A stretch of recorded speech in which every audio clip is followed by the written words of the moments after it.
السلام علیکم ورحمۃ اللہ وبرکاتہ۔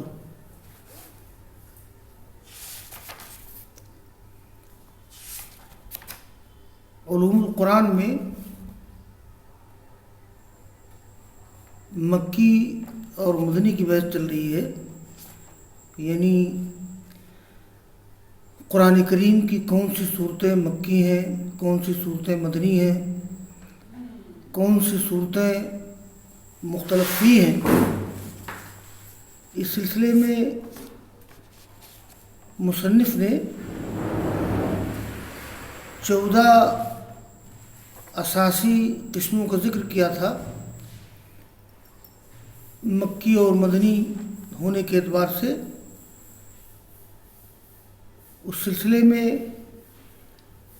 چند اقسام کی بات پوری ہو چکی ہے، جیسے نمبر 1 ما نزل بمکہ، نمبر 2 ما نزل بالمدینہ، نمبر 3 مختلف فی، نمبر 4 الآیات المکیہ فی السور المدنیہ، یعنی مدنی صورتوں میں مکی آیات۔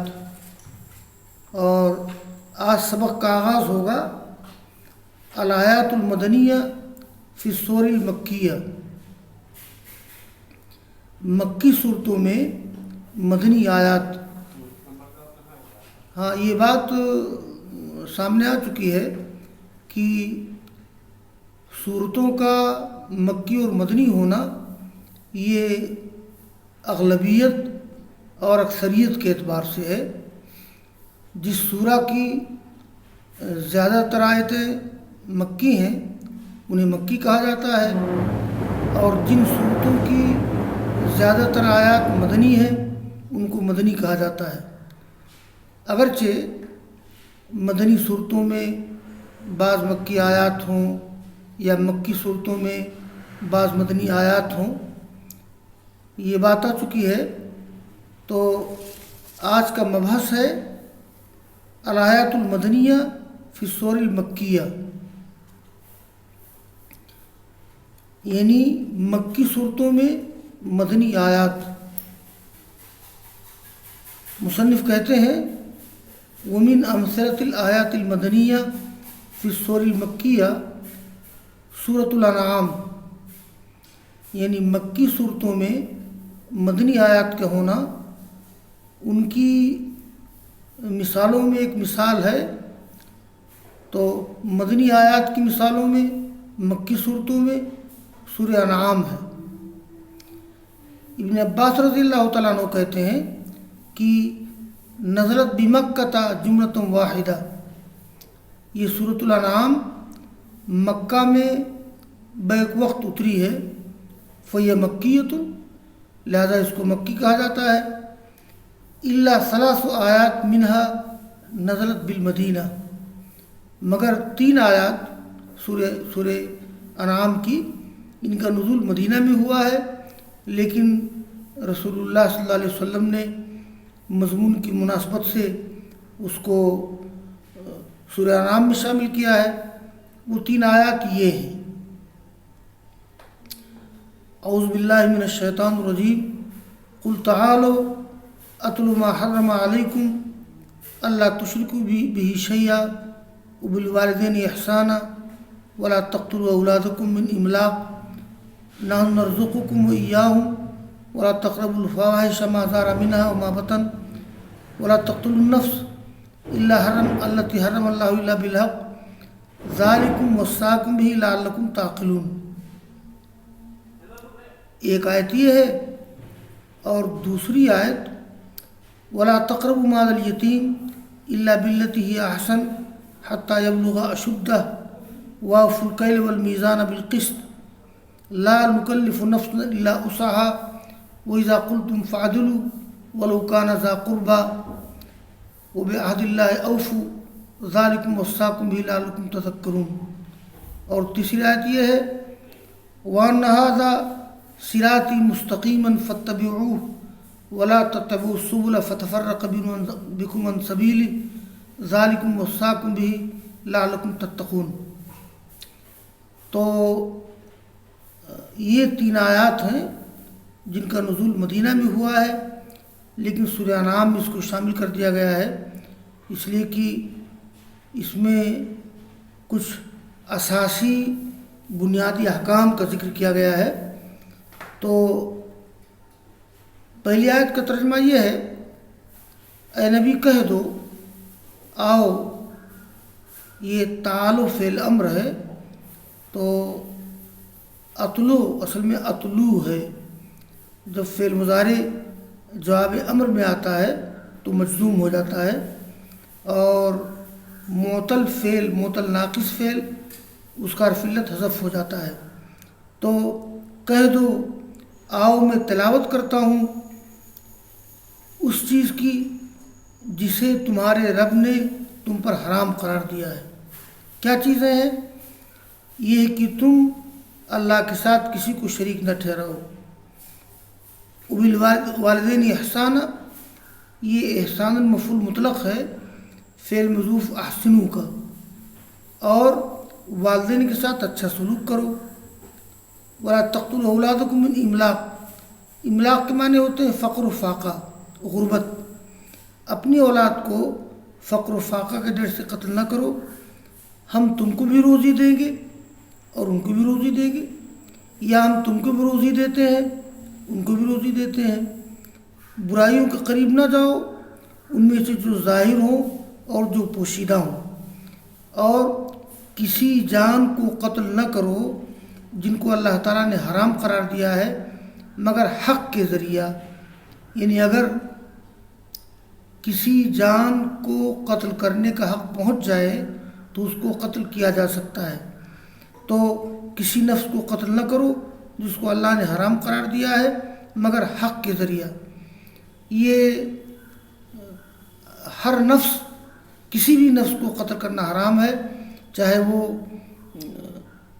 کسی مسلمان کی جان ہو یا کسی کافر کی جان ہو، لیکن اگر قتل کرنے کا حق پہنچ جائے حق طریقے سے اس کو قتل کر سکتے ہیں۔ اس کی 3 شکلیں ہیں۔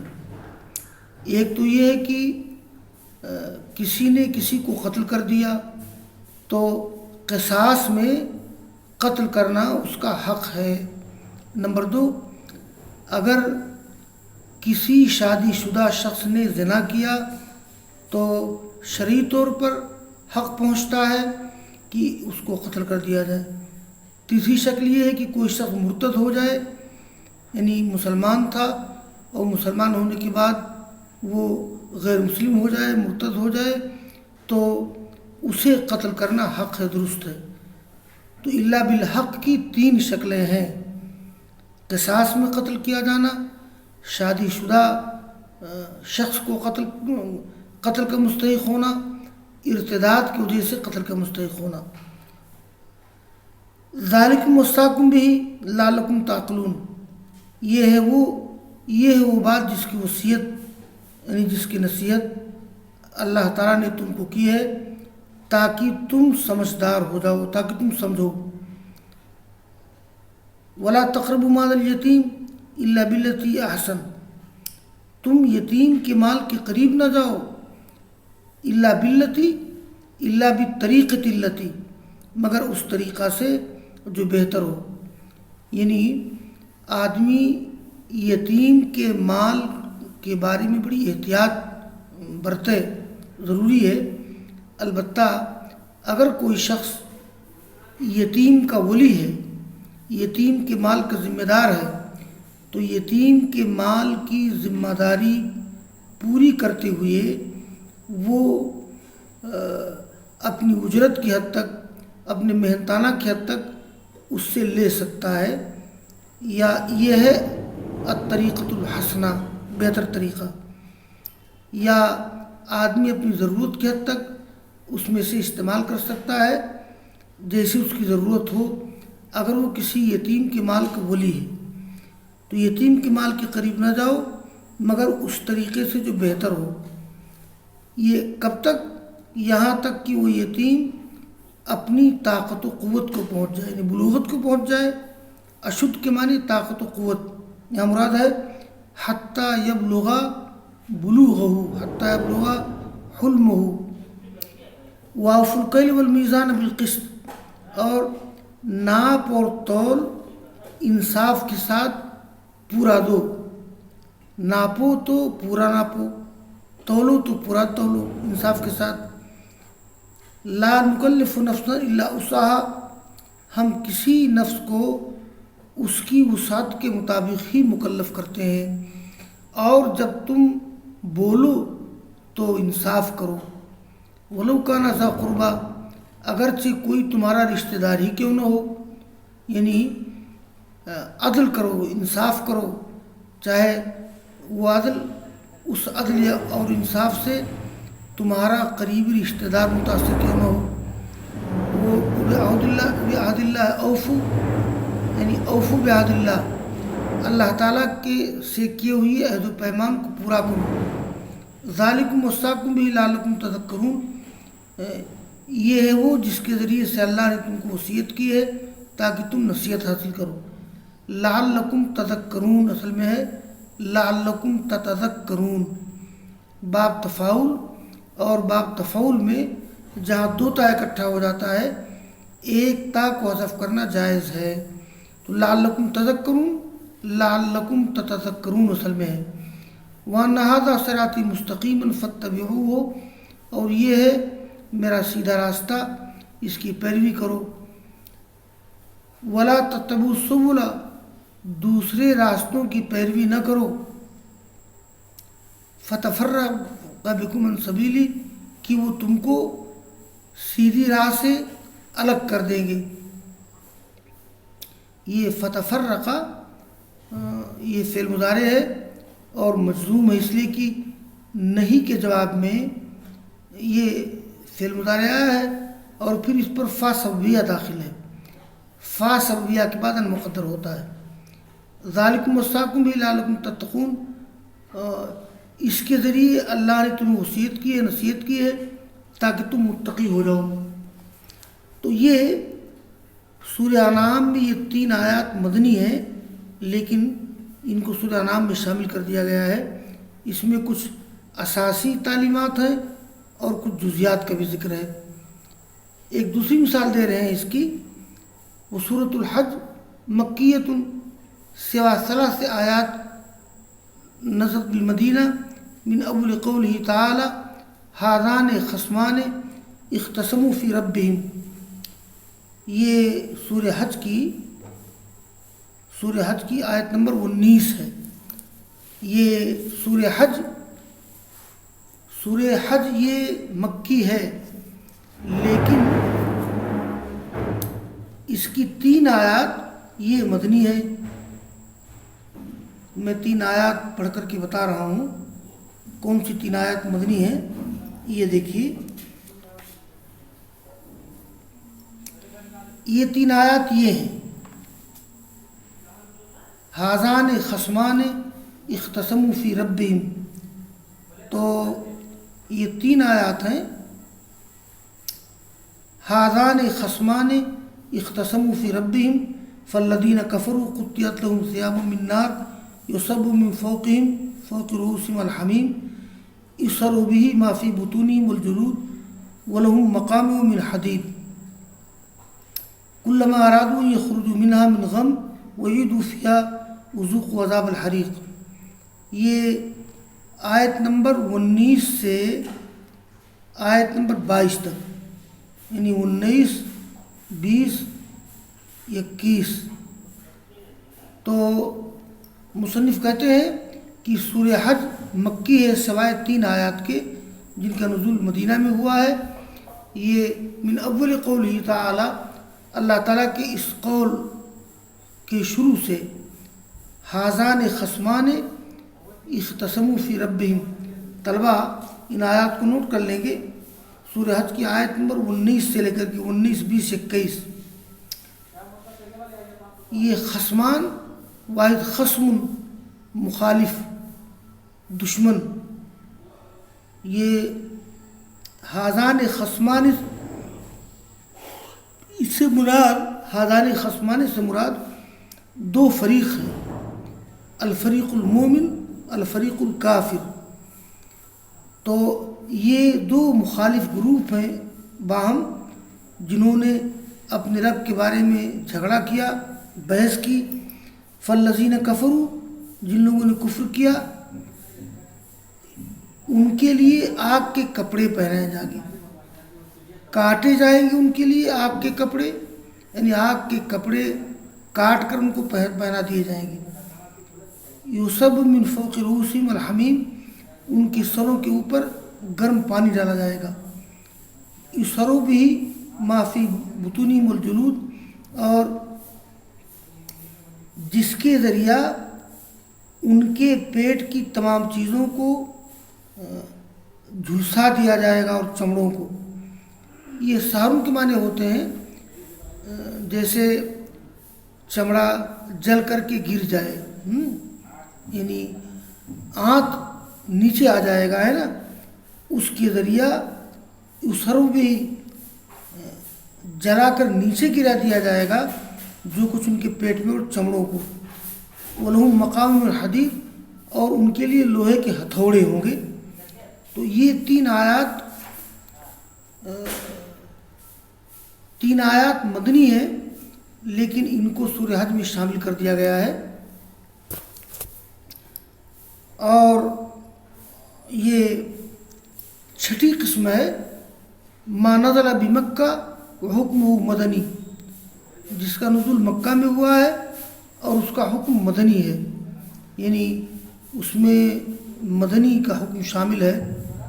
وَيَمَثِّلُونَ لَهُ بِقَوْلِهِ تَعَالَى اور لوگ اس کے لیے مثال بیان کرتے اللہ تعالیٰ کے اس قول کو، یا ایھا الناس انا خلقناکم من ذکر وانثی وجعلناکم شعوبا وقبائل لتعارفوا ان اکرمکم عند اللہ اتقاکم ان اللہ علیم خبیر۔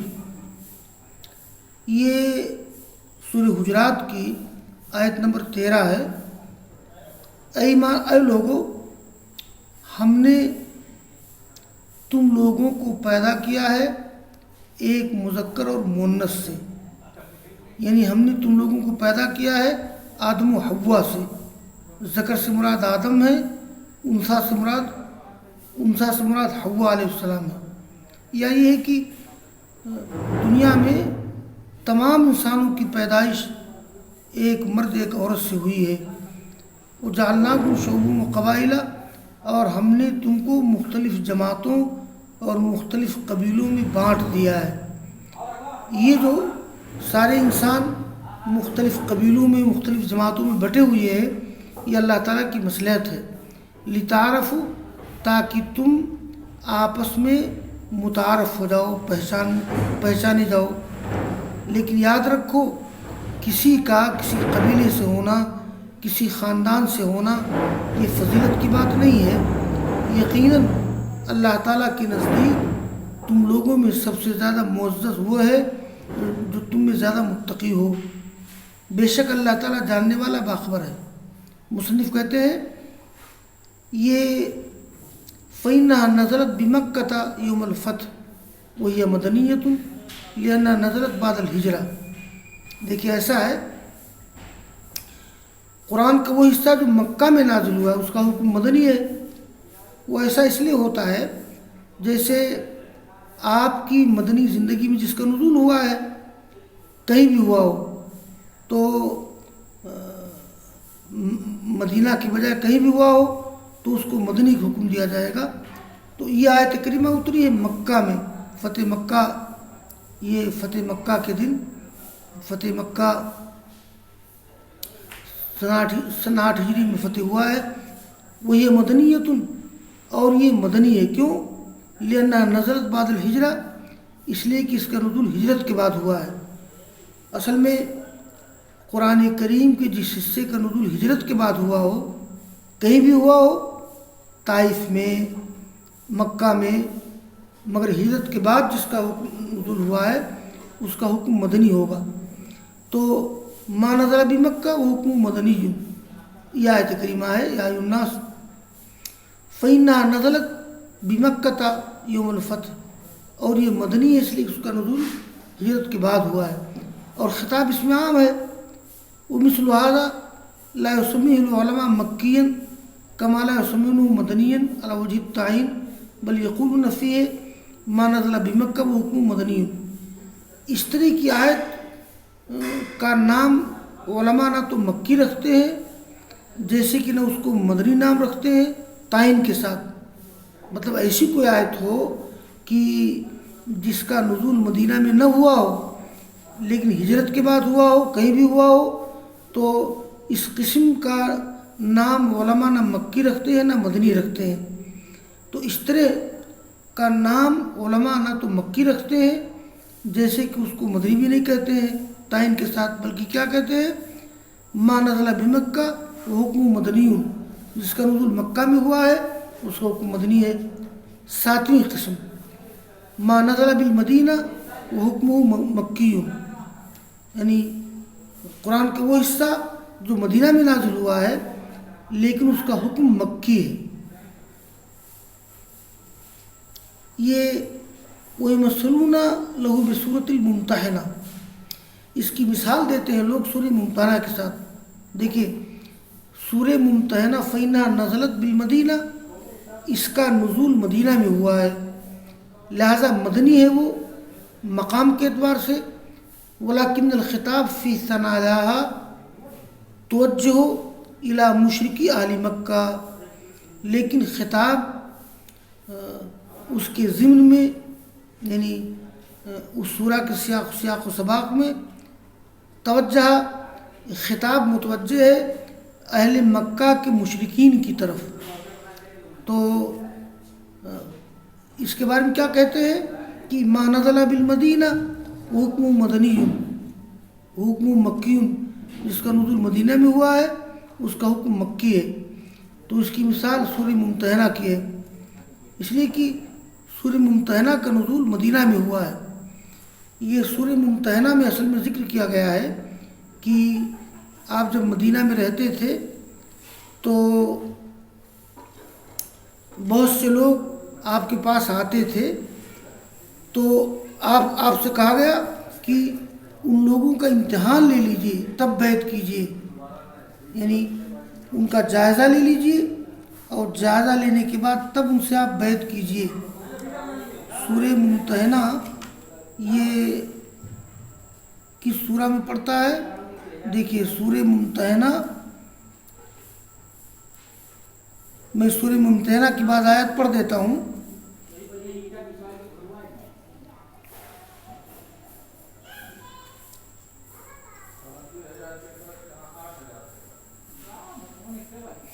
یہ سورہ ممتحنہ ہے.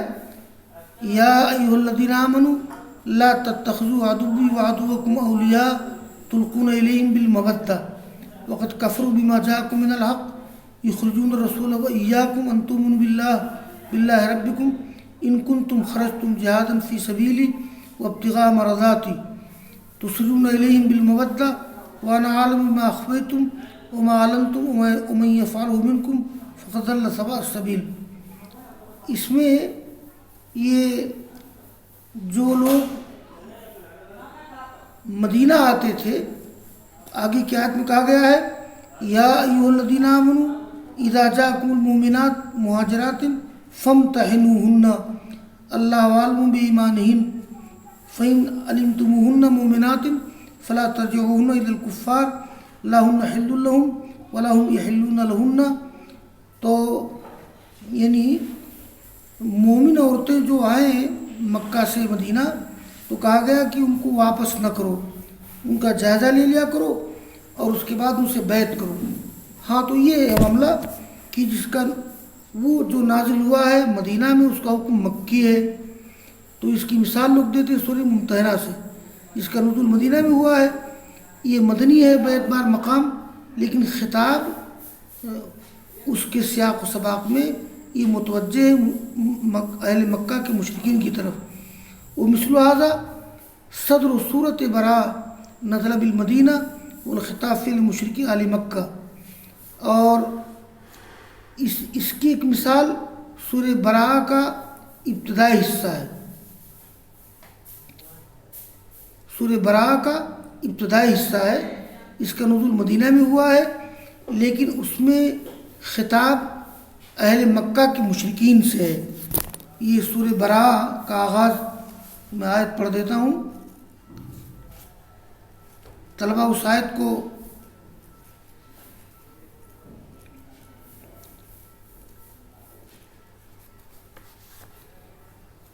سورہ براءہ کا ابتدائی حصہ طلبہ کھول لیں.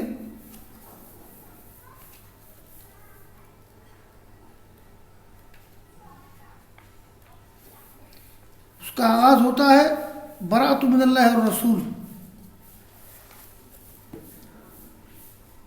سورہ براءہ جی تو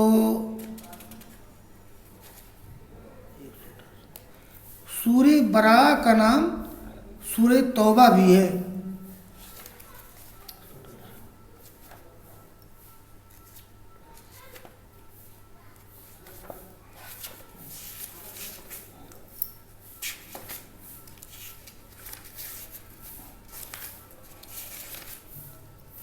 یہ ہے سورت.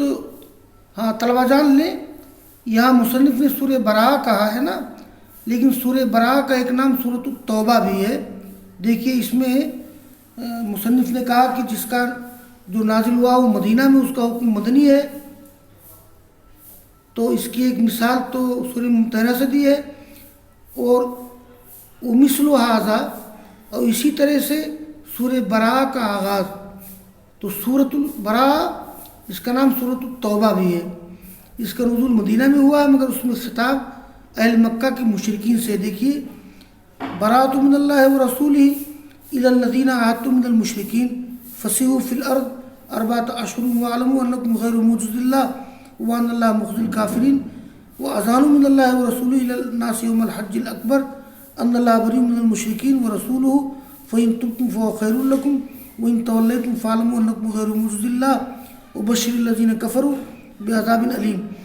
یہ سورہ براءہ جس کا نام سورہ توبہ بھی ہے، اس کی جو ابتدائی آیات ہیں تو اس کا تعلق اہل مکہ کے مشرکین سے ہے. تو اس کو کیا کہا جائے گا؟ ما نزل بالمدینہ وہ حکم مکی.